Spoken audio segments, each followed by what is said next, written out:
各位善師大家好，今日係母親節，無論係身為媽媽或者係為媽媽慶祝咧，都係應該嘅。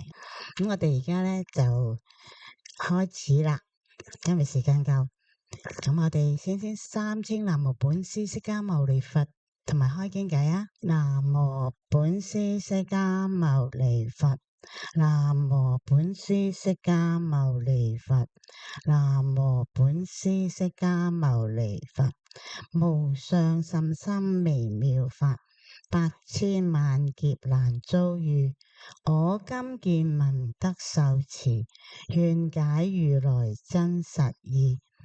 各位善知識，大家請坐。上一堂嘅筆記嚟噶，但係我要今日咧會講，咁點解咧？因為我先俾大家，然後咧等大家有機會喺屋企咧睇下，就預先預習一下。咁講起上嚟咧，大家就會比較容易入腦啦。咁我哋今日咧就講翻上一次嘅第二品嘅般若品。咁首先好壇經般若品嘅宗旨應該係一嚟噶吓，大家揾一揾。般若品嘅宗旨咧係以妙性本空為綱宗、綱要同埋宗旨吓，直指眾生煩惱根源。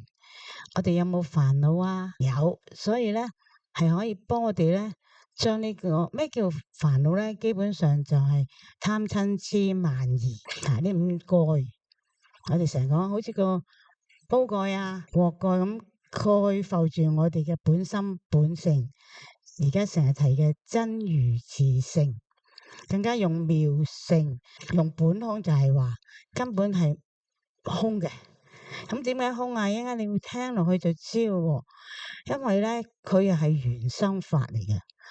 緣在一生，即係有個境啊，咁你就會有生起。好簡單舉例，貪，本來你話我都唔貪噶啦，而家識得唔貪，但係遇境真係好吸引嘅，未必可以真正做得到，所以就不斷拉鋸咯。在於妄想重生，執取不捨，即係有好多妄念啦，見到又想要啲嘢，咁你就會好多嘢諗啦，咁就不捨，唔捨得，唔貪。咁而家所謂般若智慧到彼岸呢，就係般若呢兩個字。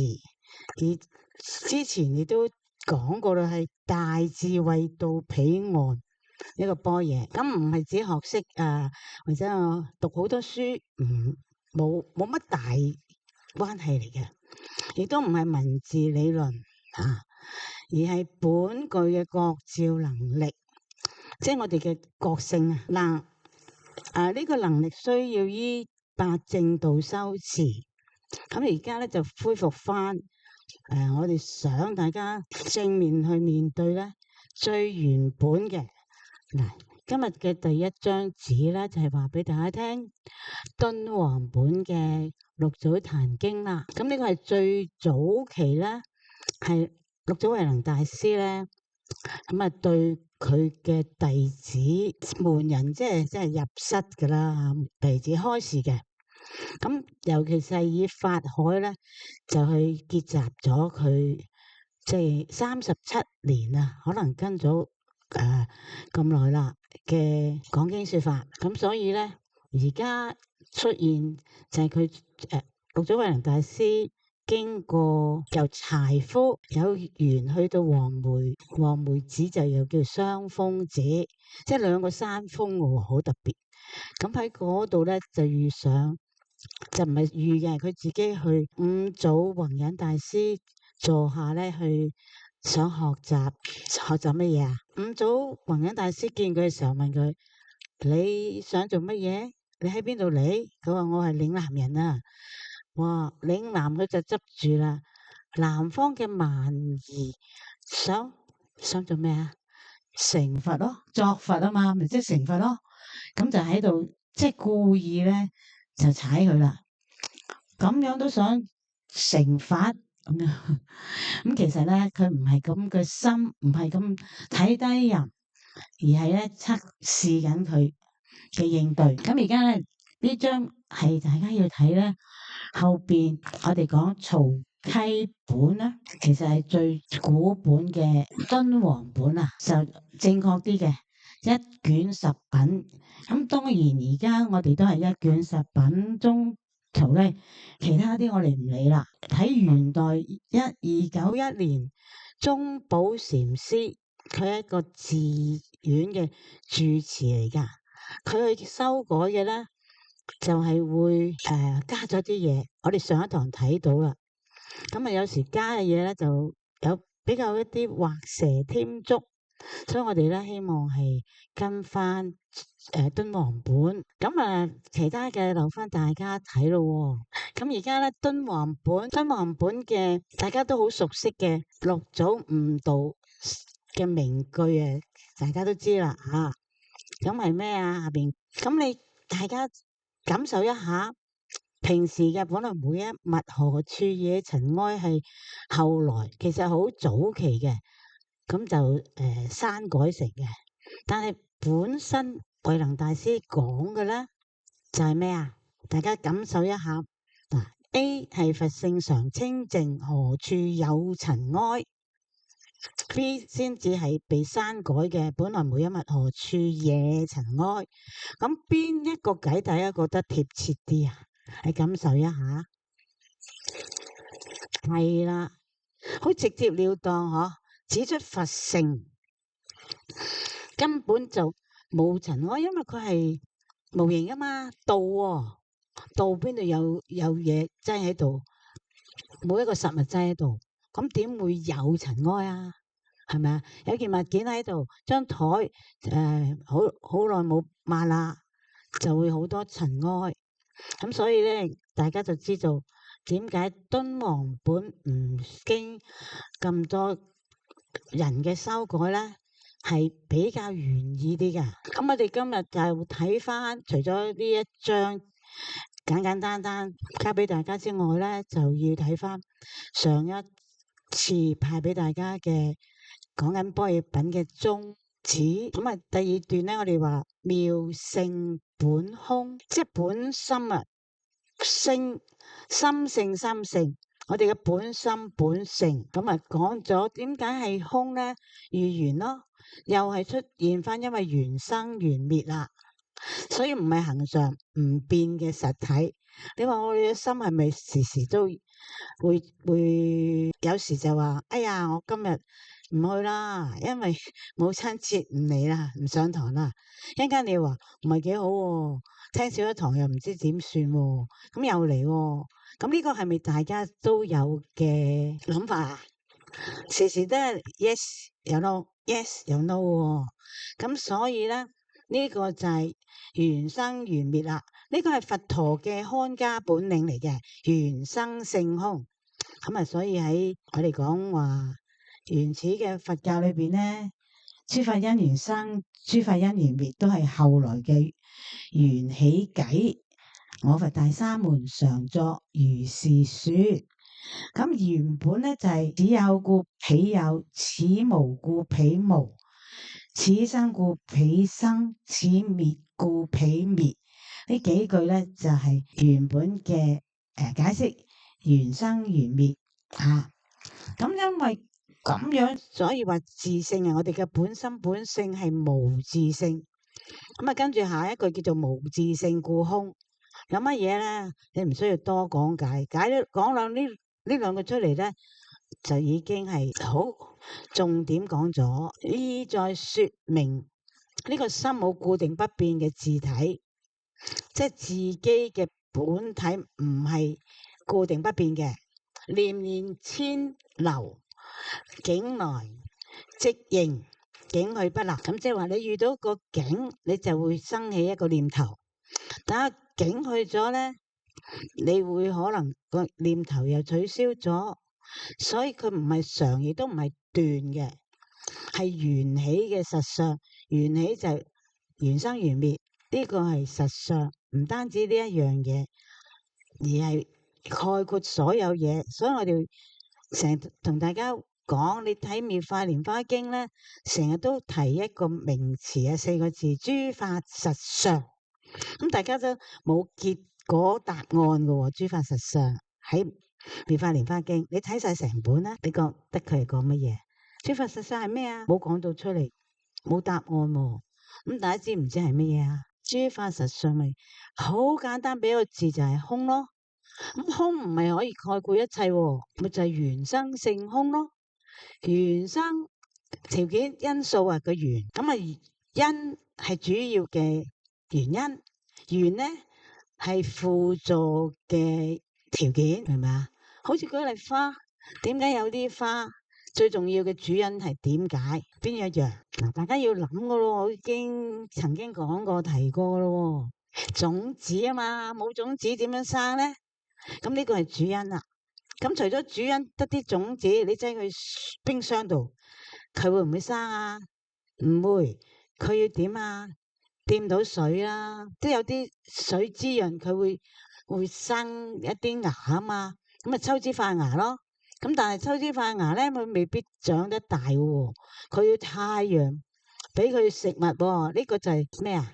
陽光嘅咩啊？令佢合成葉綠葉綠素。係啦，咁種種嘅復原啦，有陣時冇陽光，有啲地方咁咪點啊？溫室啦，咁呢啲咪人工嘅係嘛嘅輔助啊，種種。咁如果而家大家明白咧，但係世人多數唔會以為有一個實心實我可以執嘅，即係我呢個心好實在。咁所以咧，當順境嘅時候咧，佢就一路捉住唔放啦，佢唔知會轉變嘅。好景成日都話不常噶啦，呢個係一個定律嚟嘅，有起有跌啊嘛。我哋嘅命運又係樣樣嘢都係有起有跌，跌嘅時候唔使太傷心，太難過，平常心對待，因為黑暗之背後咧就會有黎明嘅，成日都咁講啦。咁所以唔使太過灰心，平常心，做好自己嘅本分，佢自自然然咧，因為咩啊？因果嚟噶嘛，你做好自己，咁啊有時做咗咁好，我都未得喎，因為有啲情況咧，又舉個例，兩杯飲品，一杯係茶，一杯係清水，咁用幾多個清水？清水係白葉，即係善葉。茶咧代表咩啊？黑葉，即係做咗啲唔係咁好嘅惡葉啊！咁要幾多個清水先可以溝淡你呢杯茶啊？各人唔同嘅喎，茶嘅濃度唔同喎，係咪啊？咁所以你又唔好心急啦，吓咁啊呢個誤會咧就要撇開佢啦。逆境嘅時候一遇上咧就好嬲啦，嗔愧，念頭起滅不休，所以你就會成日會有咁樣嘅唔高興，唔高興啊！煩惱纏縛不解，就咪自己起煩惱咯。自己越纏越實噶嘛，你唔解到噶。加油就不如你要本心嗰度開始，加油不達本心，你到唔到呢個緣起性空，唔識得呢個道理，唔識得用呢個道理咧去開解自己啦。第三段啊，眾生與佛本無二體，我哋成日都話心佛眾生三無差別，差別就係染淨。我哋成日都係用呢兩個字，陣間有更多嘅解釋。色心有染，呢個色係指我哋嘅第六識。咁啊，眼耳鼻舌身意對色聲香味觸法產生眼識、耳識、鼻識、舌識、身識、意識。第六意識時時咧有污染，就係隨境去攀緣啊。頭先遇到好嘅緣咧，你就捉住唔放，執着吓；遇到唔好嘅咧，就掟都掟唔切，但係未必掟得走噶，係咪？執住生滅之上，妄起分別取捨。就係我哋嘅一般人嘅心態啦，就係眾生啦，色心無染，即係你冇呢種嘅觀念。嗱，陣間呢啲咧慢慢解。照見緣生緣滅之理，你起觀照，觀照就係你識起碼兩面諗啦，其實佛教咧係叫人面面觀嘅，你唔好淨係一個角度睇嘢，不執不取不黏不滯，即係佛。你唔好執取一啲嘢唔放，咁啊黏住塞住就滯啦，就係佛啦。所謂自性唔含萬法，唔係話內心本具萬法，唔係具咯，係含啫喎，含藏住，但係要發掘出嚟啊！咁啊，亦非心外別有萬法可容，而係呢個心如果能識得本心嗱，六祖慧能大師就講識自本心，見自本性。如果你識你嘅自心，點識啊？你覺得應該點識啊？點認識啊？點樣認識自己嘅心？認識自己嘅心咧，就係知道自己嘅能力程度去到邊度，不足嘅時候咧，我哋再理解自己可以做到對嘅嘢。話透達世間萬法都係緣聚則生，緣散則滅，呢個都係我哋嘅真理咧，要接受。咁啊，緣聚則生，緣散則滅，冇實性嘅，無實相可守。你話一定要守住呢個好嘅緣，又未必得，係咪啊？所以內心執着就會頓然釋放，自己開懷，自己嘅心嘅結要自己解噶。你自己係都執住唔肯扭轉咧，冇辦法有人幫到噶。心量廣大無邊，所以咧就知道我哋嘅心好廣大嘅。嗱，呢個第一層次要達到嘅。咁啊，成日咧佛教咧講心包太虛，量周沙界。你話天空叫天太虛啊，即係太空啊，天空啊。我哋嘅心原來可以包咗個太空，你話幾大？個心量可以好似沙就好多噶啦，係咪啊？沙冇邊界添㗎。咁而家咧第二個層次啦，心唔執，亦即係解釋色聲香味觸法六塵，對於呢六樣嘅境咧，雖然有分別而唔生愛憎。你知道呢度呢啲係顏色，任何事事物物都有顏色嘅，乃至黑色白色都係屬於顏色，所以你唔好執。雖有應對而不生繫縛，中意嘅顏色美色好生繫縛。如鏡現象，你喺鏡前經過，鏡裏邊影到你係好真實。再睇下成日好多好精闢而係永恆嘅句子，互來互現，看來看現。點解啊？係啦，你咪如實咁反映咯，個鏡唔會話你着件紅色衫企埋去，佢變咗綠色嘅你。咁就係啦，互人企喺個鏡前面，呢個就係講我哋最後呢個大圓鏡智啊，轉八識成幾多字？四字嘅大圓鏡智性清淨，你如實顯現，冇得呃你。雖然有分別而唔生愛憎，雖然有應對唔生繫縛。咁所以就知道咧，你喺鏡前出現，鏡行過之後冇咗個影啦，冇咗你嘅影噶咯，來無所從，去無所去，清淨不染。而家我哋成日講呢個主題啊，無染，一陣間你會知道無染喺另外一，點解分別智愚嘅分別就係呢一點，我哋無染，要無染。喺後邊我哋先講啦。若心有實執，即係如果你真係好死執住一啲嘢咧，就封閉咗，好狹隘。你被一法所綁啊，你執咩嘢法就俾佢綁，唔能夠容其他任何嘢萬物，唯有心體空寂，不滯一法，方得圓滿自在。咁我哋就要空心空及遞歸喺邊度出嚟啊？成日提大家打坐禪堂門口嗰對聯啊，十方來聚會，好多人都去高旻寺啊嘛，好出名噶嘛。打坐啊？你有冇去啊？冇啊！個個嚟做咩啊？學無為，無為法。同埋你《金剛經》後邊話一切有為法，有為無為嘅分別就係有為法咧係有生有滅，好似我哋嘅生命係有生，自然滅啦，係咪啊？100歲都會滅啦，就算你所謂虛雲老和尚120歲啊，都滅啦。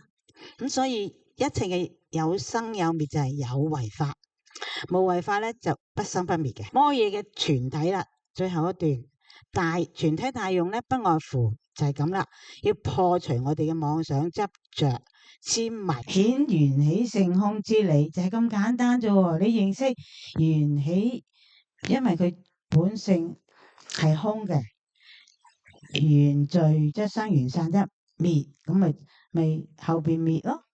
咁唔將般若當做學問知識，好多做研究學問嘅咧，你嚟學佛咧就有啲唔相應嘅喎，而落實喺八正道嘅實修。咁而家咧就翻去我哋佛陀最早期叫佢弟子要咁樣行嘅8種正確嘅道理，以正定為體，以正知正念為用。體用下，任何嘢都係體相用，相就係你睇到嘅嘢，體就係本體，用就係個效用啊 function。故持本心不為塵境染污，即係要我哋唔好俾外境咧係吸引咗，染污咗本來好慈悲嘅，慢慢咧就去變咗咧唔慈悲啊。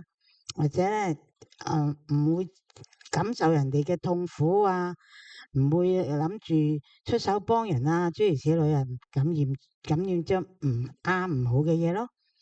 如是修，如是行，即識本心，就係用呢個方法修，就係叫做識自本心，即係見初第一個名詞妙性本空，方為真實般若波羅蜜。般若波羅蜜就係到彼岸，大智慧到彼岸，因為般若咧冇嘢可以譯嘅喎，就係一樣係智慧，但係佢係大智慧。摩訶般若波羅蜜多，波羅蜜多係另外一個梵文啦，咁就係到彼岸咁解啦。Paramita， 如果寫呢個本心向外求知，寫去呢個本心向外求知。執相求法，咪執住個相。縱窮究經論，即係你學幾多學晒所有經論啊。勤就係努力，但你係努力錯咗方向喎。修有為法，有為法有生有滅，終於係心外求法，於解脫無益，唔可以幫助我哋了生脫死，解脫自己嘅生死問題。咁就係般若品咧，不異不逆就得變異嘅宗旨啦。咁啊，般若品嘅宗旨咧，呢度好清楚咧，同大家睇過啦。咁第二集咧就係六祖壇經般若與心性。嗱，呢度又講咧，解釋般若嘅本義啦。何謂摩訶般若？摩訶係廣大啦，嘛哈。就好似大宇宙浩瀚無邊，佢含攝即係整個虛空咧，有日月星辰山河大地。咁咧，我哋講話點解另外一啲流行本咧，呢個山河大地之後咧，仲加咗好多嘢。諸須彌山王係咪多餘啊？須彌山得一個，你仲要咁多個須彌山王，根本就亂加啦，係咪？無所不容，無所障礙。用呢個作譬喻咧，我哋嘅本心本性本心自性原本同大宇宙一樣廣大圓融，通達自在，本自清淨，冇煩惱嘅。眾生之所以不得自在咧，都係因為內心充滿咗3樣嘢啫，係可以1、2、3 mark 佢嘅妄想。第一，執着同埋分別，所以佛陀成日都係要我哋修，佢自己又係無分別心。點解孔子都有教無類啊？唔係因為佢有錢就教佢，更加唔係因為佢聰明先教佢，唔聰明嗰啲等埋一邊。唔係啊，冇分別心。如果能夠放下種種妄想執着，對人對境嘅執取分別，即係唔分別啦，本身就好似宇宙一般空闊包容，涵容萬物，唔會被外境牽綁啦，牽綁。咁六祖壇經般若品下邊裏邊咧有話啦，嗱呢句就出自第二品啦，色類自有道，各不相妨惱。好多地方咧都解錯嘅，色類就係一切世間上有形有差別嘅萬類眾生。咁呢個眾生咧唔係一定指人喎，仲有好多有思想情識嘅，好似動物都係啦，即係一切有情生命，冇話一定係人喎。有情識嘅生命，各有自己嘅知見品性。大家知道品性話，你會話，嗰個人咧品性好古怪嘅，好怪癖嘅，咁呢個叫品性。生活習慣同埋因緣軌跡，自己有自己嘅習慣叫慣性，或者唔好嘅習慣習氣咧就係習氣啦，叫習氣。咁啊，因緣軌跡。即係有啲乜嘢原因而有乜嘢嘅助緣，每個人都有自身嘅人生軌道同埋處事方式。咁所以觀點與角度咧，開會咧就見到咧，大家各表示自己嘅立場，個個都唔同噶。我哋如果執着己見，強行干涉、改變或者要求別人咧，就會產生對立啦、是非啦、煩惱啦。佢唔聽我講，我又覺得咁先啱，佢又唔聽，咁你咪好煩惱啊。反之，能夠尊重眾生各自嘅品性同埋生活模式，唔隨意干預，唔強求牽制，就能夠各安其道，互不妨擾。咁呢個就係各不相妨惱啦，即係煩惱啦，打擾啦，互不打擾。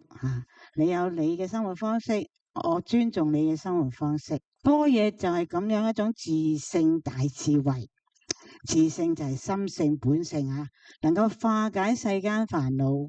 你有呢種嘅般若智慧咧，你就唔會覺得同人相處咁難啊，或者人哋嘅所為令到自己唔開心啊，冇必要喎，真係。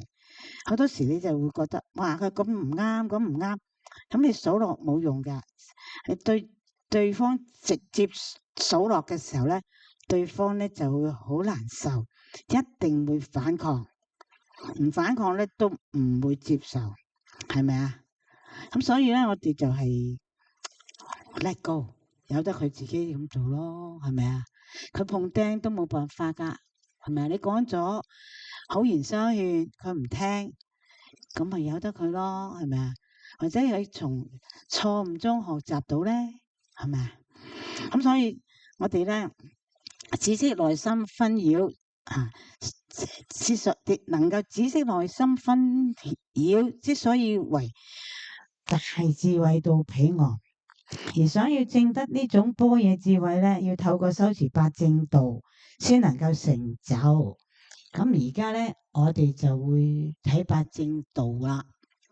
咁係第三集喎，大家。八正道嘅核心內涵就係戒定慧三學。戒定慧叫做三無漏學 ，three studies 好大嘅學問啊！壇經參考嘅經文咧就係摩訶般若波羅蜜，此言大智慧到彼岸，需要心行，唔係口念。咁我哋之前聽過，如果你睇嗰個經題介紹都係話，任何嘢咧口得個講字咧，就係空口講白話，冇實質嘅實踐，又冇足夠嘅經驗嚇，咁所以就係頭先提嗰句識慮自有道，各不相妨惱。咁大家一切咧，大家翻去就溫，你覺得值得要記嘅，你就寫低落嚟，咁咧就係容易方便咧，將隻重點咧着咗喺個腦入腦。第二，自性界定位，唔執外在事上。六祖壇經所講嘅界定位，並唔係執住外在形式事相上嘅戒。呢個戒唔係話我哋受五戒。我哋要進而咧就八條戒，就八關齋戒守下。定咧就唔係一定係禪定嘅智慧，而係界定啊，係回歸本心自性，內心不起過非之心。嗱，呢個就係六祖慧能大師定嘅自性戒啦。你嘅內心冇起一啲對人咧有害嘅嘢，咁啊已經第一步好好咯。又冇起一啲咧侵佔人哋便宜，自己係得益嘅嘢，咁你自己就會不斷去反省下，我做嘅嘢有冇違反呢啲咧？違反呢啲就唔係非咯，係過咯。內心遠離愚痴無明，就係智慧啦。愚痴係咩啊？呢個吉祥經啊，一開頭嗰時大家就好精辟嘅。第一句吉祥經啊，幾時做噶？過年啊，莫近愚痴人啊！哇，你近啲愚痴人啊，你就煩惱啦，你仲同佢糾纏，你就想勸佢，未必勸得聽啊。咁所以大家唔肯學咧，我都冇辦法噶吓。咁我就好開心咧，大家嚟得到嘅時候咧，你都係會係真係想學。我哋睇下邊咯，唔係仲有少少嘅，內心不隨外境動搖，向外攀緣，安住自己嘅心本心就係自性定啦。自性戒就解咗啦，係咪啊？自性嘅智慧就遠離無明愚痴啦，自性嘅定咧就係唔向外。好多人咧就中意去呢度去嗰度，你肯定定唔到啊，係咪啊？將個心向外攀啊，好唔好啊？你覺得好唔好啊？唔好咯，所以咧我哋就不如定定地。有啲人就中意一放假，哇去啦，去2日都好嘅，上深圳過下都好好嘅。咁呢個咧就係令到自己咧冇一種定冇定啊。咁啊，參考嘅經文咧，心地無非自性戒，冇頭先話冇過錯。心地無痴自性慧，冇愚痴就係自性慧。心地無亂自性定，亂就係周圍去攀緣啦，又想去呢度，又想去嗰度，個心咧就唔會安定落嚟噶啦。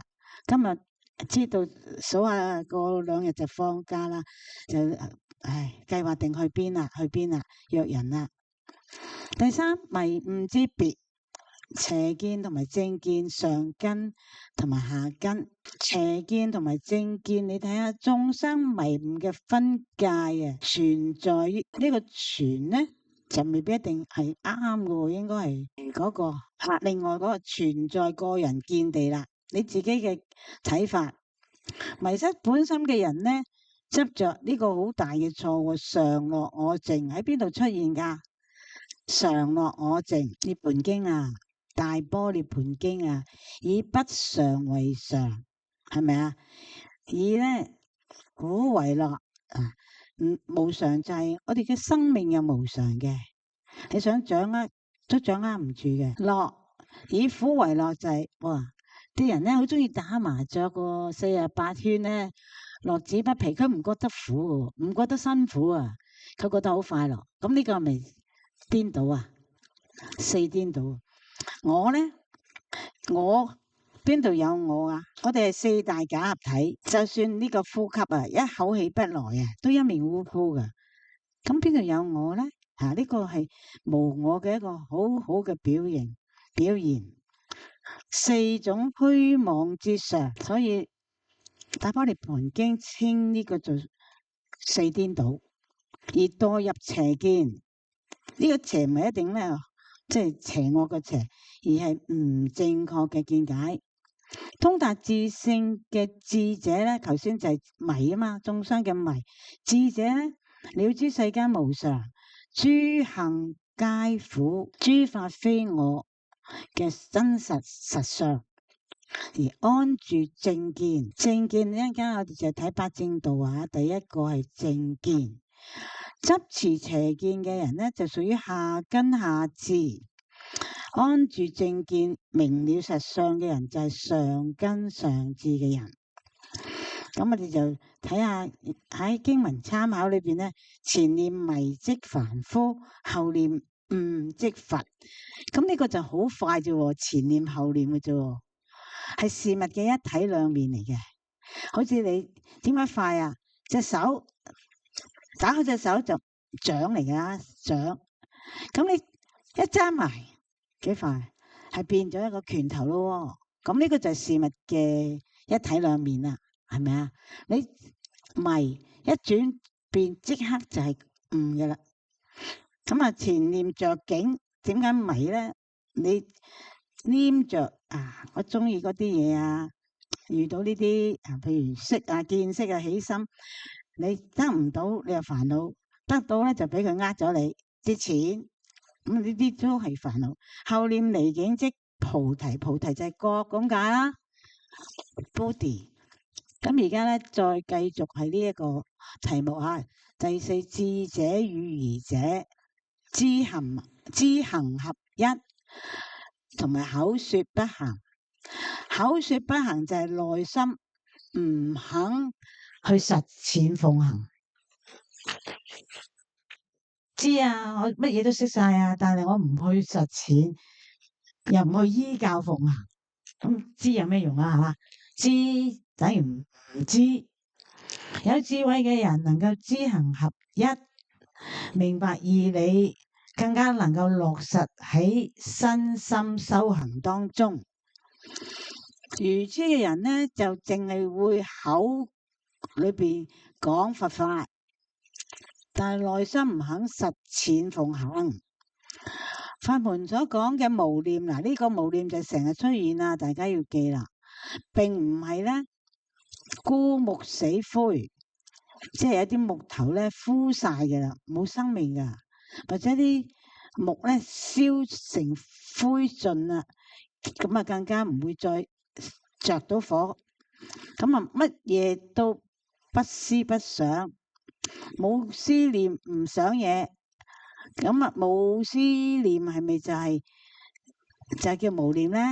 嗱，要破解我哋咧對呢兩個字嘅錯誤觀念啦，而係時時正念具足。點樣叫正念具足啊？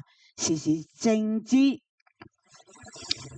第一個八正道正見，第二個咧就係正思維。思維都係知嚟嘅啦，即係你嘅思想正。你見地正，你對一件事物咧，基本上見地都錯咗，咁下邊一路唔會正落去嘅。要保持正知，當下如實觀照自身。點樣觀照自身咧？呢度提出身受心法。身受心法就係佛陀教佢哋嘅弟子咧，最早期啊。佛陀在世嗰班弟子咧，教乜嘢啊？最基本要乜嘢？四念住，唔係四聖體先。四念住，四聖體就係苦集滅道啊！你知道點解苦？因為你集咗苦因啊！你想得到道，就係要知道直滅嘅道理啦，涅槃直正都係咁嚟嗱。身受心法嘅四念住咧，就係乜嘢啊？觀身不淨，叫啲弟子啊，你自己咧要降服一個欲念咧，佢哋個個都好年輕嘅，佛陀都係19歲出家，好年青。知觀心無常，觀身無常，觀受是苦，唔係觀身不淨，觀受是苦，觀心無常，觀法無我。呢個四念住，你自己要降服你自己嘅欲念呢？你睇下自己嘅身，九孔長流不淨，有咩咁可愛？對方都係人啊嘛，都係九孔長流不淨，有咩咁可愛？死後之後咧就變咗咧就慢慢脹啦，係咪啊？點解佢哋要用去睇住啲屍體嘅變化？而家咧冇屍體睇，俾個骷髏骨頭去觀啦，係咪啊？先係脹喎，哇！腫脹嗰啲咧，即啲肉仲喺度啊，但係脹啊，流膿啦，啲血啦，然後經過一啲時間風乾咗啦，跟住慢慢咧就肉都冇晒咧，就得個骷髏骨頭啊，種種喺度去觀嘅。咁你要知道自己都係咁，對方都係咁，有咩咁可愛？咁啊〜呢個四念住係好清楚去覺察心念嘅起伏，不論有貪無貪，有親無親，是妄是非。呢度有少少打錯嘅，是妄是非多咗一個是，有親無親，是妄是非啊，打多咗一個是字，都能夠了然分明，時時提起正見。第一個八正道啊，契合三法印，大家點數三法印啊？好基礎噶喎，諸行無常，諸法無我，涅槃寂靜。呢個就係三法印。一切嘅事事物物行係無常嘅，即係變遷嘅啦。諸法一切事事物物裏邊。你揾唔出你自己嘅，即係無我啦。涅槃寂靜，最後我哋要達到嘅咧就係不生不滅嘅境界。所以人人話：哎呀，我念佛啊，我要求生淨土啊。到最後你估見到嘅係咪《阿彌陀經》裏邊現出嚟嘅七寶池八功德水啊？由啲樹七寶樹啊，有啲就七樣樹幹就金銀，樹葉就琉璃，係咪咁啊？你想象下會唔會一定係咁？你而家要想象啊，到時咧你會好失望噶喎，見唔到。但係你又如果你真係達到不生不滅咧，你又唔會失望噶喎。嗰時個境界咧真係好清淨，好清淨。嗰種清淨自在咧，好過你處身喺好靚嘅七寶池八功德水啊，有好多蓮花啊之類。咁所以咧，大家就係我哋要早啲知道啦，契合三法印呢個先係無念嘅真義。呢個值得記啊！大家寫低落嚟咧，睇多啲，我就會寫一張紙提自己讀懂佢。我哋係要咁學嘅。何謂心性修行？所謂心性修行就係喺生活嘅無明同埋習氣當中落功夫啦，知道自己有愚痴無明啦，知道自己咧好多唔係好嘅習慣叫習氣，即係嗰個練習嗰個習嘅，唔係一定呢個字，因為出字咧有時就係同音，未必一定啱嘅字。亦都係喺自己日常嘅生活習慣、言行舉止上邊，切實做好修正，即係將自己唔好嘅嘢收翻啱咯，同埋自省、反省、自我反省嘅功夫。咁第六啦，迷與不覺，執相就係迷，唔明對乜嘢無明啊，即係我哋話十二因緣咧，第一支係無明。無明係點樣解咧？對真理唔明，對人生係乜嘢一回事唔明。你唔係唔知喎，好似最早期講咩地理啊乜乜啊，地球係咩形啊？唔係圓形，唔係橢圓形啊，係咩形啊？知唔知啊？未發明望遠鏡嘅時候啊，個個認為地球咧長方形。長方形嘅時候，如果喺個海裏邊一隻船航行緊啊，係咪有一個角啊？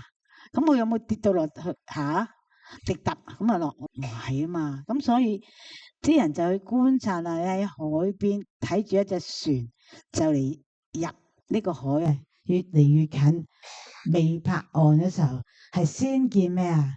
船桅，即係船最高嗰 part 啊，然後要慢慢一路見一見，然後見船身，咁所以咧就知道地球咧係橢圓形，即係有一個弧度嘅，唔係一個長方形咁樣平面嘅。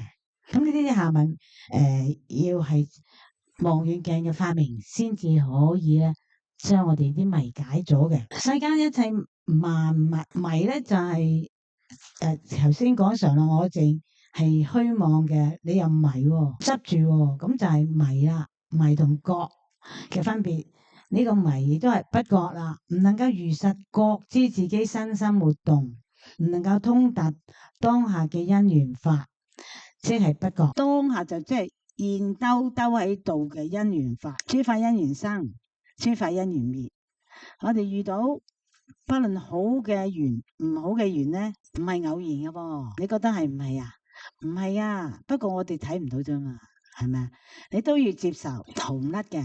哇！你遇到個人對你好好啊，但係遇到個人對你唔好啊，你都要接受噶啦。你唔好咧憎惡啊，貪愛啊，冇用啊！呢個係自己嘅緣，要遇到就係遇到噶啦。咁啊，又遇到就聚咗，然後會散噶嘛，都係嗰幾句啦。世間一切萬物都係因緣而生，因緣而滅，緣起則生，緣盡則滅。呢個就係我哋佛家講嘅生滅法。修行嘅根本咧，就向內覓心。點樣向內覓心咧？記唔記得二祖初見達摩祖師嘅時候咧，佢係一個講經說法好叻嘅人喎。咁佢嗰陣時叫做神光。咁咧佢就達摩嚟到中國咧，佢見到佢即係好多鬍鬚啊、求驗客啊，咁啊梗唔係中國人啦。佢自己又講經咁叻，即係青年才俊啊，好負盛名嘅。咁咪睇佢唔起啊！跟住咧，曾經一次咧發脾氣啊，用鐵鏈打達摩祖師，打甩佢啲牙，真係噶喎！咁你話佢個脾氣幾大？點解脾氣大？因為佢覺得自己好出名，咁一路講落去咧，我哋唔可以咁樣。咁喺呢個情況之下咧，後來佢發現自己心不安啊，神光啊！佢後來先覺得，咦，我就算點叻，但係我點解成日個心忐忑啊，上下？點解啊？佢就見呢個都可能係一個智者嚟嘅，就去揾佢啊。咁啊，達摩已經一條蘆葦草啊，渡江過咗去嵩山少林寺後邊面壁啊嘛。咁我嗰晚嗰日就係好大雪嘅。咁一路落雪，佢企喺門外咧，個洞外啊，佢想求見，佢又唔睬佢啊，對住裏邊啊嘛，照樣自己面壁，點樣咁佢就出聲，好似係請問弟子個心不安啊，求師安心法。達摩卒之咧，見佢企咗好耐咧，同埋咧，好似後來佢啲雪高到咧大髀啊！咁佢話有咩誠意啊？佢為咗表示佢嘅誠意咧，石膏點啊？係啊，佢有個短刃啊，即係嗰啲刀仔啊，攞出嚟斷臂喎！哇，咁大決心，啲血紅當當，係咁流晒落喺啲雪度，所以達摩都有啲心動啦。佢話：咁你將心攞出嚟。拿心來，唔為與安，我同你安心。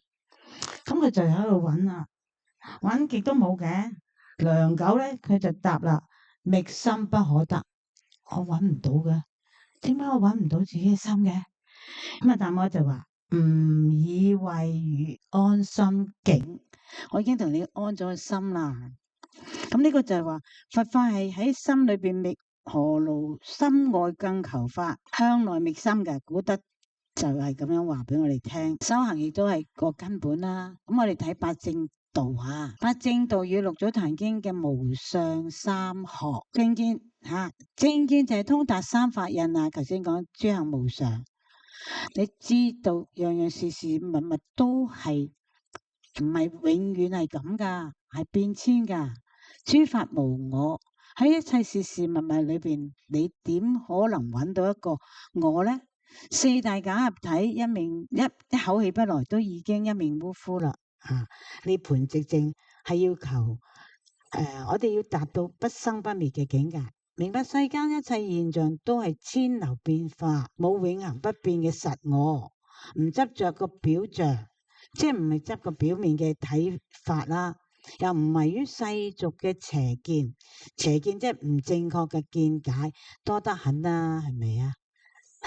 你舉任何一啲例都係嘅，大家舉唔舉到例啊？世俗嘅邪見，你睇唔睇到？過海嗰度咧打小人啊，咁佢話咁樣打咧就可以將自己啲冤親債主咧打係啊折服咗，佢唔再搞你，咁呢個係咪邪見啊？邪見啦。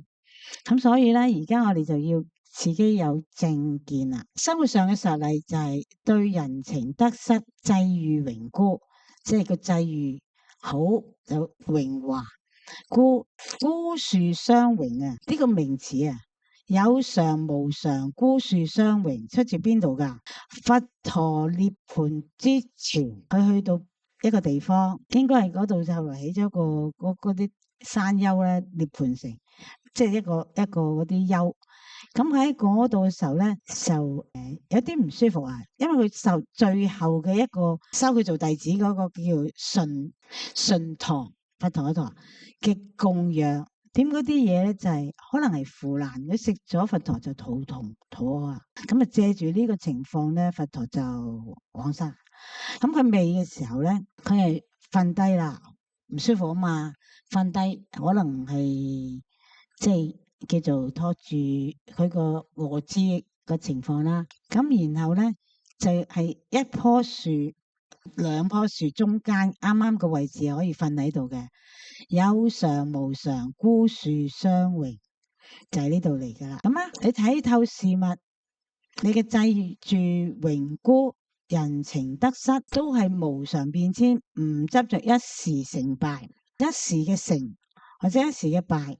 都係會變遷嘅，情緒起伏，你情緒高有情緒低又好，都係會轉變嘅。明白到境遇都係由因緣而生，係遇到係唔係何必偏偏選中我嘅或者你啊，係有因有緣嘅，所以不怨天不執常，唔好怨天尤人，唔怪得邊個，又唔怪得個天。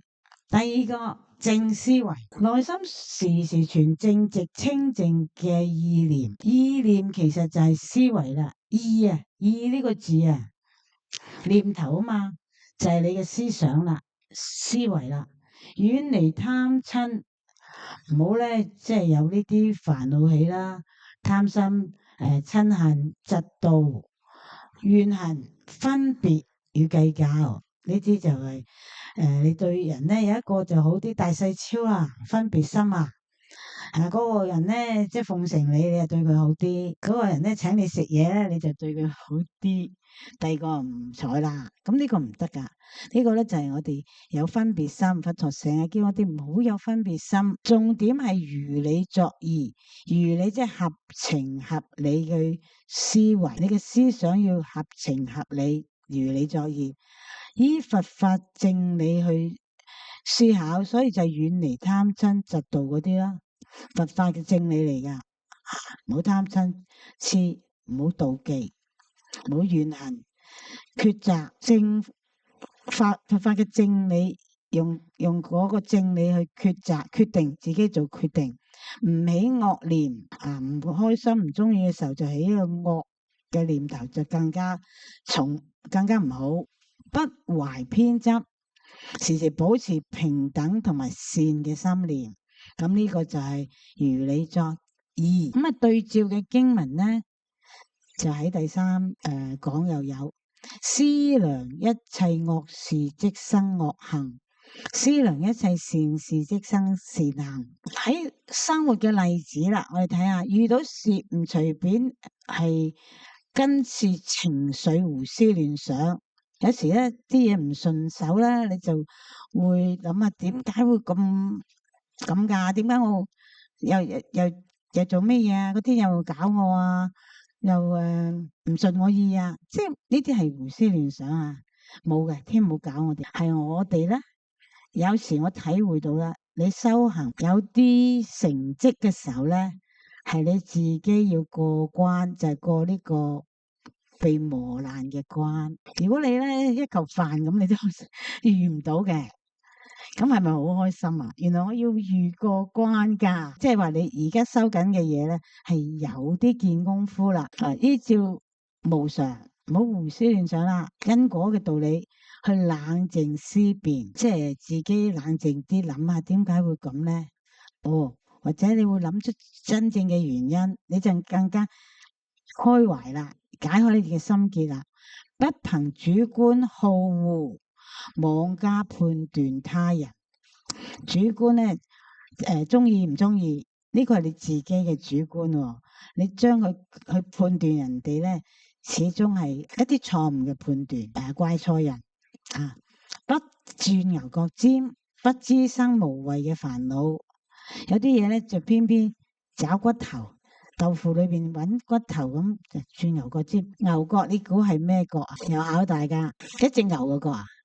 冇咁大啊，蝸牛角咋，好細嘅就蝸牛嘅角喎，細唔細啊？細啊，唔滋生無謂嘅煩惱，凡事都以正理，頭先講咗正理如理作意啊，去衡量，以平和心念去看待。咁呢個咧都係我哋要記要學嘅嘢啦。咪聽完之後咧，唔知點樣先可以解決咧？就係呢啲字眼啦，我哋去思考。第三，靜語，謹守口業清淨，遠離妄語。其實呢度咧就應該妄言綺語兩舌惡口，順利啲吓，順暢啲，遠離呢個係口嘅四業。言以真實不欺，唔好講假話。溫和有分寸，講嘢咧溫和啲，唔使惡屍騰騰。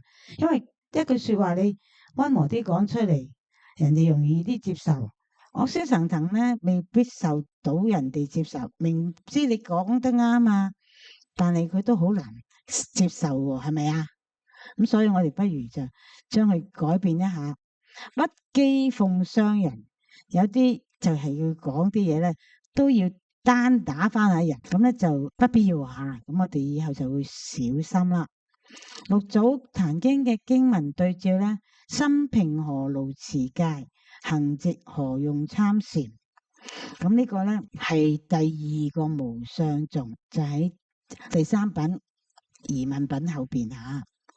生活嘅實例咧，就係睇平日講話，唔好講大話，即係唔好呃人，唔好講粗言穢語啦，不道人是非長短，人哋嘅嘢啦，我哋要護短，唔係護自己嘅短，閒談唔講無謂嘅浮語。好多時啲人就覺得坐車又話有司機，即係想讚人哋。呢啲都唔應該讚，唔應該莊嚴啲。哎呀，你好靚仔啊！咁呢個都係我哋學佛嘅人唔應該講嘅。言談口道穩重，可以話哎呀，你手車揸得好好啊，坐得好 smooth。第四正業，規範自身行為操守，遠離即係呢個業字係指乜嘢啊？行為，事業唔係事業。點解我哋話業力啫？就係我哋做善做惡嘅行為啫嘛，係咪啊？唔好對嗰個當係事業。事業咧下邊用正命，正命就係正當嘅謀生技啦。遠離殺生、偷盜、邪淫等惡行，立身安分守己，只係做利己利人嘅事，傷物唔傷眾生，事物眾生都唔應該令到佢哋受到傷害。咁呢啲就係正當嘅行為啦。啲人咧有幾種嘅喎，有啲人中意做一啲咧利己利人嘅嘢，呢個係最好啦嚇。第二啊，利人不利己嘅就係最偉大啦，係咪？係更好嘅事。仲有咧，損人不利己都做嘅人咧，就好無謂啦，係咪先？自己得唔到益，仲要去損害人哋嘅，做咗出嚟啦，有因果嘅啫嘛。咁自己要明白到因果嘅嘢係屢應不爽，唔係講噶。好似一啲物理現象嘅，我哋將一個回力球掟出去，佢會反彈翻嚟。回力就係原本個方向反彈翻嚟，你掟出去咪反彈翻嚟你自己啊。上月球係最容易即係測試啊。月球係冇地心吸力噶嘛。你嗰啲太空人咧話佢企喺嗰度，佢就諗下試下先，將自己嘅手錶除低掟出去，佢隻手錶慢慢咧轉翻嚟俾佢自己嗰度，因為佢回力啊嘛。呢個係物理現象啊，唔係任何嘅思想指引佢。咁而家就係唔好做傷人、傷事物、傷眾生嘅行為，就係正當嘅行為啦。六祖壇經而家呢個疑問品裏邊有先除十惡，即行十善，即係十善咧就升天啊嘛。我哋守五戒，第二個層次咧係修十善啊嘛。其實好容易啫，你唔做就係修善嘅啦。不殺生就唔好啊嘛，你唔殺生已經係收咗噶啦，係咁即係唔做就係已經除咗惡，即係善嘅啦。咁所以十善啫，其實係五戒嘅引申，仲有好多好容易就無端端賺咗噶。後除八邪，因為有八正，所以有八邪。八正道有，所以就有八邪咯。我哋將佢調轉咪得咯。頭先正第一係正見，錯誤嘅見解咪邪咯。錯誤嘅思想，錯誤嘅講說話，即係搬弄是非啊，兩舌惡口啊，咁呢個咪邪語咯。正業就係行為啦，唔正當嘅行為，殺生啊、偷盜、邪淫啊，就係惡行啦。生活嘅例子咧，手持身口意三業清淨，喺外在咧，即係對外，即係身體就係外在，唔係心啊，就係唔殺生、唔偷盜、唔邪淫呢啲過失唔做外在嘅行為。內心咧，遠離傷害、貪欲、邪僻嘅念頭。內心咧唔好有傷害別人啊，你梗係唔會傷害自己嘅啦，邊有咁傻啊？傷害他人啊，貪欲就係對一啲嘢咧想要就貪啦。邪僻即係唔正確，僻就係一啲屬於嗜好啩，所以叫咪怪癖啊。咁啊，言行同埋心念同歸端正啊，講嘢嘅思想念頭都係正面嘅，由內至外都唔做惡，安分守正，守己都唔夠，我要守正。咁第五正命，呢個就係我哋頭先講話，你用乜嘢方式去養活自己，同埋養活屋企人呢？呢個就係謀生嘅技能。咁啊，一講就知啦。合乎天理良心正當職業去謀生，要咁樣選擇。咁你話哇，做一啲某啲事，就唔賺唔到，唔係幾賺錢嘅喎。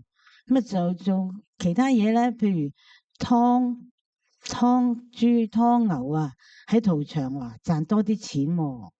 咁你就做嗰啲，但係你就一直積累緊啲乜嘢咧？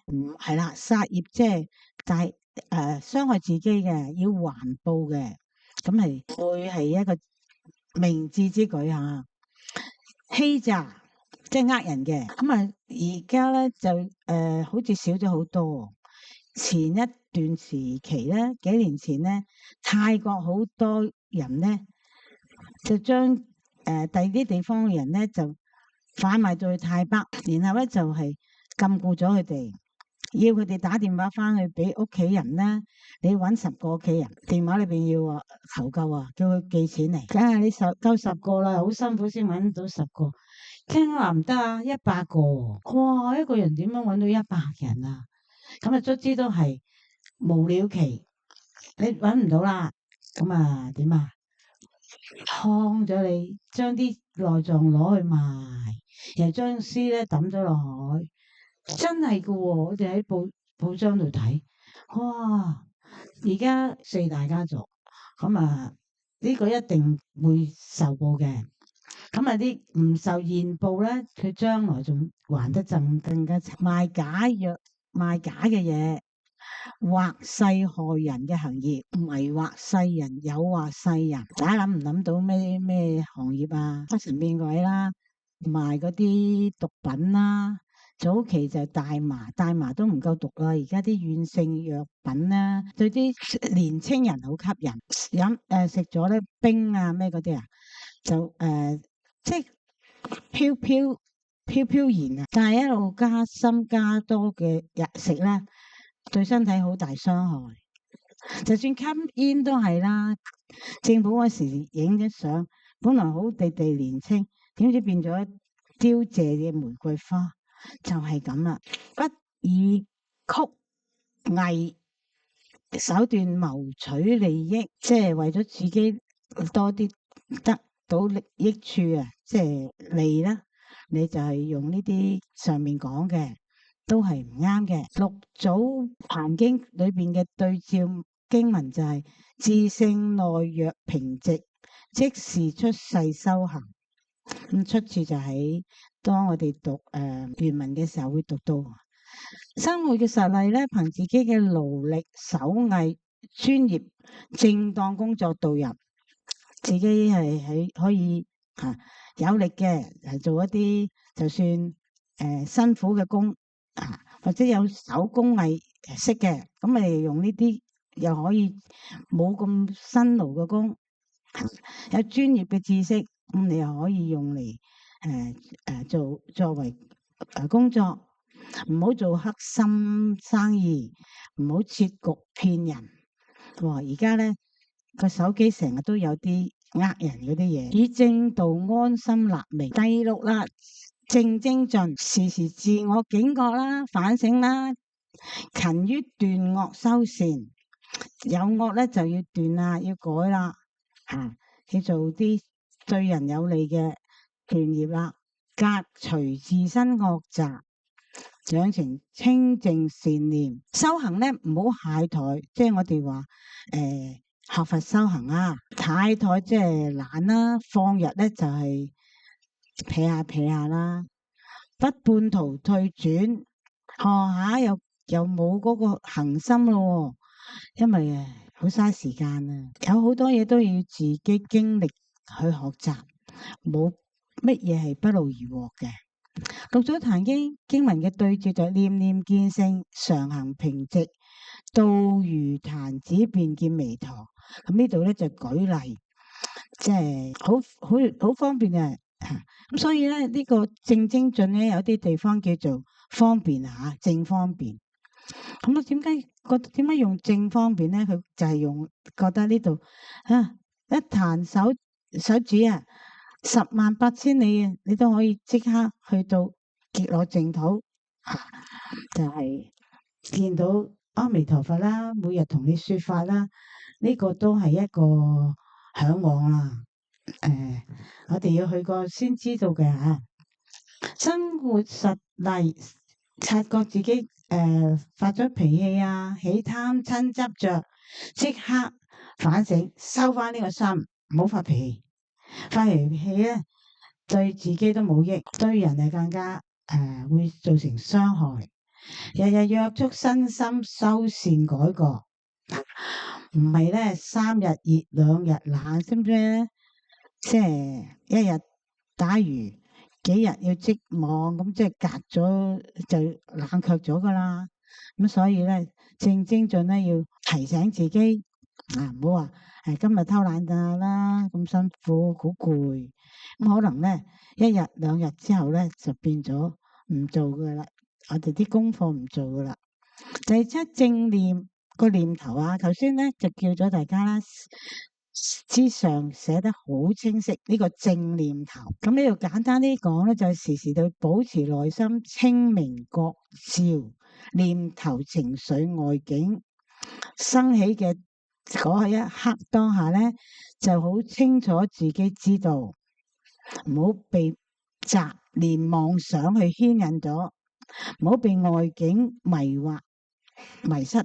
對照嘅經文咧，嗱呢度咧好深奧噶，無念為宗，呢個係《六祖壇經》嘅3個點解我哋講咗啦？前面講三學啊，無念為宗，無住為本，無相為體。咁到時到壇經嘅時候咧，我喺後邊我哋先解嘅。咁而家其實咧就係喺般若嗰度解緊啦，但係佢有啲部分係有關疑問品啦，有啲咧你會讀到咧係有關定慧品第4定慧品啊，更加咧就算冇關咧，我哋會講第6懺悔品，因為般若呢卷係好重要啊，佢係主導咗下邊嘅4品嚟噶，般若品本身、疑問品、定慧品、懺悔品4品啊。一個其實係絲絲入扣啊，一環扣一環，你讀咗後邊知，哇！嗰個心思咁緊密嘅，點解咁樣編排嘅？咁阿含經嘅參考咧，心係所發，眷戀愛故，是名執着。阿含經解釋咩執着？以執着故生煩惱苦。點解執着唔好咧？自己起煩惱貪嗔痴，咁呢啲咧。好，即係點解苦啊？好難過喎！你想貪一樣嘢，貪欲，你達唔到嘅時候，自己受到煎熬咁苦啊！身體、肉體或者主要係思想方面，咁啊參考於諸法上念念有住，即係繫縛。頭先解執着，而家解繫縛，綁住咯。念念無住，即係解脫啊！咁我哋後邊會讀到。咁第2點咧，放縱欲望呢度咧，我哋時時體會到啦，對照自己有冇啦。以宣泄麻痹換短暫心安，你想安樂，好似2早晨光個心，後來覺得點叻都好啦，靜落嚟覺得自己個心好忐忑嘅，唔得寧靜嘅。咁世人面對內心煩惱嘅時候咧，就透過情緒宣泄，情緒就大家會點咧？發脾氣、鬧情緒、觀感麻痹、吸食一啲軟性毒品啦，麻痹自己嘅感覺啊，物質與精神享樂嘅滿足，買嘢啦，有啲人咧購物狂噶喎，成日都想去買嘢，呢種係其中一種嘅宣泄，大家有冇啊？有啊，係啊。有啲咧就以食嘢啦，去邊度好食就去啦，跟住咧有一班咧志同道合嘅就約埋啦，成日呢個都係一種方法，但係咧唔選擇乜嘢係好嘅，對身體有益嘅嘢咧，亂食咧都有啲麻煩噶喎，對身體食到咧即係太多個肚咧好腫脹嗰啲咧，一定裏邊好多垃圾噶。係咪啊？咁啊，對身體唔健康就會咩咧？好容易形成中風啊，心血管閉塞啊，諸如此類。咁呢種宣泄都係唔好啦。短暫嘅止痛治標唔治本啦，即係話。咁有啲人咧選擇去旅遊啦。頭先講過，執念嘅根本並冇破除。頭先講執念啊，即係你呢個念頭你。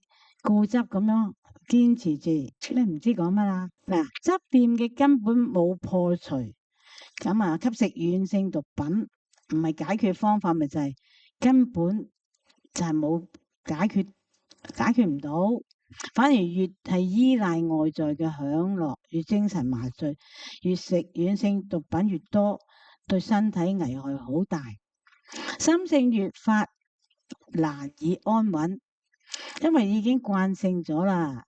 譬如你想去旅遊嘅，一有假期，一有時間就一定揾向外邊去旅行嘅。一啲人呢就係好勤力去賺錢嘅喎，一份工唔夠，做2份，做咗咧辛辛苦苦咧就去一放假就去使晒去旅遊。咁樣嘅時候咧，你心力交瘁嘅，好攰嘅。咁啊，點解唔將佢收攝翻喺呢度咧？離清淨本心日漸遙遠啊！咁啊，第3點缺乏念念覺察，而被境界牽引，凡夫眾生無法時時察覺，即係唔會時時咁快咧，就好似孔子話吾日三省吾身，一日咧都周不時去察覺自己頭先做嘅嘢啊，今朝早做嘅嘢啊，好似有啲唔妥喎，係咪錯咗咧？自己要去自己諗喎，內心容易黏滯喺順境快樂嘅境界裏邊，一旦黏着就會被境界綁住。咁呢個就係唔察覺嘅時候咧，被境界綁實，順境就生貪愛，執着不捨；逆境就生厭離，係咪啊？受苦，深陷痛楚。隨境遇嘅高低起伏，做唔到咧，自己自主自己嘅心念，做唔到安住自己嘅心，得到咧比較我哋講嘅逍遙自在。人哋話無官一身輕，你冇煩惱，冇即係咁多幻想，想得到嘅嘢，咁你咪平平淡淡過生活就好安穩、好自在嘅。其實修行最終嘅下手處就係對治呢3個毛病啦，放下執念、節制欲望同埋念念覺察3個啊。唔黏滯住順境，唔恐懼逆境，時時無住無執。金剛經成日要講嘅咧，就因為佢係600卷大般若經嘅精華，攝錄成5000幾個字嘅金剛經，然後再由金剛經攝錄260個字，包括題目8個字，268個字嘅心經啊，咁所以佢係精華精要噶，要講咧要彈翻晒開嚟講噶。咁啊，契合六祖應無所住本心教旨，其實應無所住就係佢一聽到五祖為佢解說金剛經啊，到呢個第10品應無所住而生其心咧，佢就開悟啦。因為佢點解證明開悟咧？佢可以即刻講出5個何期啊！係啊，何其自性本自清淨，哇！原來係咁嘅，我哋嘅自性本來就好清淨。何其自性本自具足，我哋自心係具足一切啊！何其自性本不動搖，係咪？何其自性能生萬法？咁呢個咧就係佢可以自己體會到，咁佢由呢個道理吓理解咗呢個義理咧，佢就係真實嘅修行。咁喺佢聽咗《金剛經》之後咧，就已經得到法啦。五祖就送走佢啦，驚人哋害佢啦。咁佢咧要匿喺唔係容易噶吓，喺外邊匿喺獵人堆裏邊15年，整整嘅15年，佢就係喺嗰度咧，冇乜嘢對做到嘅啫。但係佢就係保任咗佢嘅聖胎啦。思考好多時咧，好多大德咧，我哋聽本門老和尚有幾位都係嘅，夢參老法師，佢哋同一個年代咧，係即係政局嘅年代啊，係坐咗監嘅。咁但係你監禁住佢嘅身體，但係監禁唔到佢嘅心啊。佢嘅心可以做佢要利益人嘅嘢，佢就自己放大蒙山，咁啊去施食俾一啲有需要嘅無形嘅眾生，令到佢哋得益。咁啲人點解咁樣推斷話佢哋100鬆啲歲？咁而當時嘅時候咧，係1949年前後啦，我唔知幾時開始，困咗18年啊，連埋勞改咧，嗰一班受恩德嘅咧，而家啱啱就係成長啊！咁多人啊，本門老和尚咧，全世界有成100萬人係歸依佢嘅。點解咁遠嘅外地都會歸依佢？呢個唔係冇原因噶。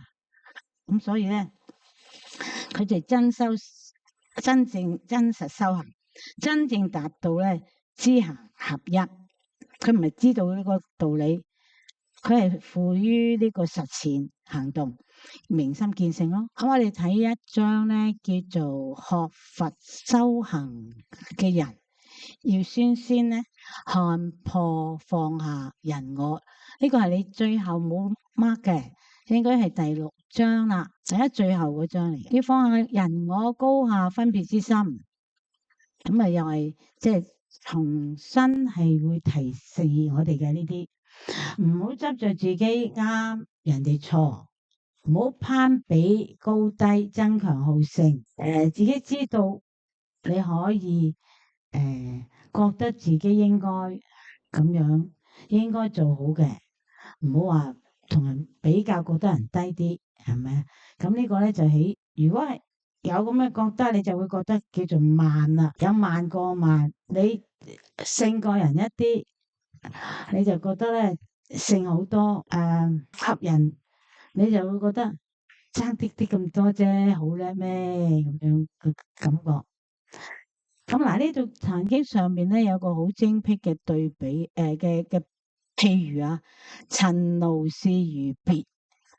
咩叫如係啊？好似係啊。咁呢度就係話世間嘅是非閒言咧，街坊嘅八卦、閒氣執念、人我是非，就好似如別亂游亂轉，轉入心田，即係轉入自己嘅心啊，搞亂自己嘅本心，咪生起煩惱咯。遮蓋咗我哋自性本有嘅光明，就好似啲烏雲遮住個月亮咁啦。真正修行唔係評論人哋，唔係聽人嘅是非，論人嘅長短，人哋因果，人哋擔咪時時。而家重新係一個要我哋記住嘅，各人有各人自己要承擔自己嘅因果，別人修行有別人修，佢修咗修得好，都係佢自己得益噶，唔會分啲俾我哋嘅，與自己嘅本心無關嘅。咁所以要守嘅一個心係咩咧？不談人非，不聽閒言，不捲入是非。你聽咗左耳入右耳出就啱啦，唔好再重複。有啲人咧就話：呢個人話我唔啱，邊個講俾我聽嘅？佢啲電話咧就偶然間聽到啊，邊個話我唔啱？你一路咁樣諗嘅時候咧，你就重複咗，深刻印象咗嗰樣嘢，咁啊對自己係唔有傷害啫。咁何必咧？但人哋都冇俾你聽到，你仲要係都要挖出嚟，咁啊收翻自心，安守本分，只顧自己修身修心，自悟自度。咁呢個就喺第1品行由品裏邊咧，當六祖慧能開悟嘅時候，咁啊就講咗5個何期啦。咁啊五祖弘忍咧引證佢已經係開悟啦，咁就將個衣缽傳俾佢啦，就驚咧佢其他嘅門人啦就會追嚟搶啦，就送佢去嗰個道咩道啊街道，唔知點解又有隻船喺度安排咗定，咁啊直接上咗隻船撐佢過河，係咪啊？咁啊佢自己又喺啲逆旅嗰度自己走啦。佢講當時只係徒步嘅喎，冇人可以咧有交通工具嘅。咁佢又去到呢個應該係廣州咁上下啦，唔知係咪？咁就喺啲獵人堆嗰度生活。撐船嗰個問題啦，咁啊五組咧預備搖橹啊，撐落咗個呢個河嘅。咁啊六組就攞咗相咧，就話等我嚟撐啦。咁佢話迷時師道，誤時自度。嗱，誤時自度，自誤自度就係咁樣出處咯。人人自勝各自收，冇人可以代你收。好似人同你食飯，你話我唔得閒啊，我想內急，我想去又冇時間，我坐咗喺度，你幫我去啊？可能嘛？唔可能啊嘛，所以冇人可以代自己修行，唯有放下外境是非，遠離塵勞如別，心先清淨，先係真修行。咁咧就仲有8分鐘到啦。你哋之前有一張紙嘅，唔知大家仲有冇？就係迷悟淺心解咗噶啦，智如對照嘅總綱嚟嘅，係一個表格。修行嘅總則就要正知守六根，正念不忘失。三法印個印就出錯啦。知行合一，口說身不行，就如食不擺，即係畫餅就不能充飢啊。咁啊迷嘅人咧要知道啦，妄想執着，佢個根性就小根小慧，執着就四顛倒，常樂我淨，煩惱生四相，即係人見我見，眾生見，受者見嗰啲啦。悟者咧如實正見，常根常慧，正悟通達實相。諸法嘅實相係無常苦空，無我或者非我啊，解脫離四相，離四見。咁而家咧我就記得上一次咧係有首大家仲有冇 keep 住？你 keep 住咧，如果可以就拎翻，即係每次你帶翻都係好唔多嘅筆記啦，就拎翻嚟，或者第日大家帶翻嚟，就係想同大家再解一解呢個五組嘅有情來下種嗰4句。咁而家大家冇啦，我就睇下係咪今日最後俾大家有冇一份盡人事觀因緣，以大智慧到彼岸啊！有冇啊？咁我下次印俾你啊，mark 住先。應該係打基礎嘅。咁其實都係好簡單，即係再解釋一個喺集阿含經裏邊講咧，就緣起法嘅核心，即係個精髓咧。此有故彼有，此生故彼生，此無故彼無，此滅故彼滅。咁下次俾大家，你都可以睇到，即係盡咗人事，要積極去種善因，睇因緣，係接納條件，攜咪成熟，唔去妄求，唔會怨天。六祖壇經咧，佢喺經上講咧，呢部經原以因緣出世為宗，諸佛世尊為以一大事因緣出現於世。咁呢個咧，其實就係《法華經》啊，《妙法蓮華經》嘅係咪啊？佛以一大事因緣出現於世，就係開示悟入佛嘅知見，開佛知見，示佛知見，覺悟佛嘅知見，同埋入到佛嘅知見。咁呢度咧就係我想同大家解有情來下種，因地果還生，無情亦無種，無性亦無生。大家下次帶翻嚟。咁啊六組亦都係以因緣為宗，五組同佢講，佢都係以呢個因，我哋講咗係主因啦，緣就係輔助嘅條件啦。咁人生就係因地果報嘅相續，唔係宿命注定嘅。當下努力同埋耕耘，就係喺度改變未來嘅因緣，使願嘅。仲有5分鐘，大家提我下一堂同你講呢個係有情來下種嗰度啊。今日開少少俾大家翻去睇嘅移民品，移民品先知全文，大家有冇本書帶喺度啊？請大家攤開移民品第3，然後咧全文我哋誦一誦，其實唔難解嘅，每隻字大家都識解嘅，尤其是般若品點解咁難咧？係因為佢講法理，見到嗎？移民品第3。24、25，嗱，我哋一齊讀下。一日，韋刺史為師設大會齋額，刺史請師升座，同官僚士庶，肅容再拜。咁我哋唔解住啊，你翻去睇解。刺史問曰：24、25頁喎，弟子聞和尚所說法，實不可思議。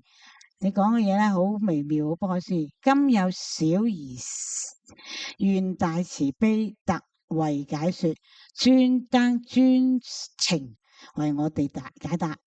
師曰：有如即問，唔當為說，你就隨便問，我一定會同你解答。韋公曰：和尚所說，豈非達摩大師宗旨耶？咁啊，即係話而家六祖傳嘅係咪契合祖師達摩西來之意咧？師曰是。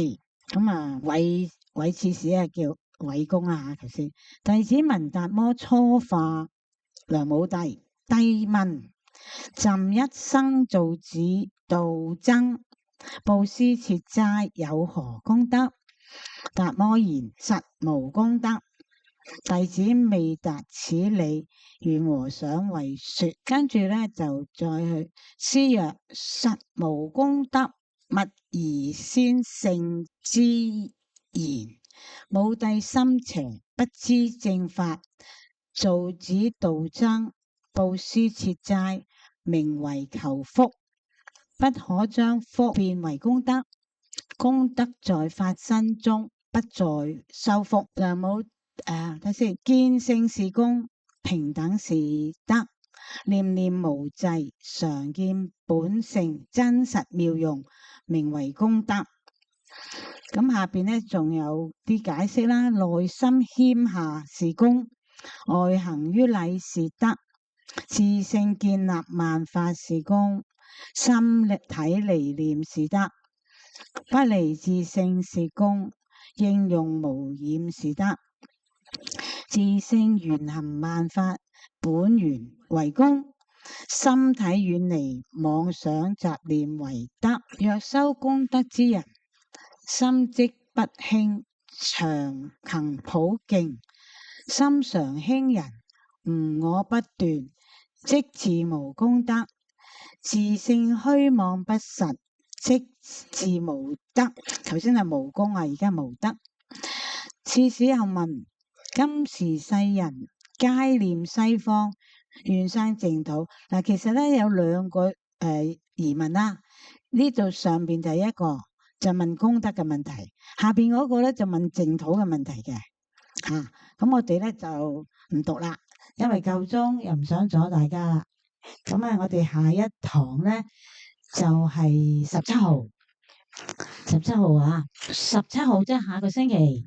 而最後一堂咧係31號，原因就係咩啊？因有佛誕，咁嗰個星期咧就停咗，咁啊，所以就大家要留意，有啲如果唔記咧，會31號冇嚟嘅，或者有啲出現咗喺早過31號，咁所以大家要記一記下。咁我哋下次再同大家繼續啊，我哋一齊回向啊！大家睇嗰個回向偈，文殊師利用萬字，普賢慧行亦復然。我今回向諸善根，隨彼一切常修學。三世諸佛所稱歎，如是最勝諸大願。我今回向諸善根，為得普賢殊勝行，係咁多。十方三世一切佛，一切菩薩摩訶薩，摩訶般若波羅蜜，呢個係後來嘅回向啊，世人座嘅加上。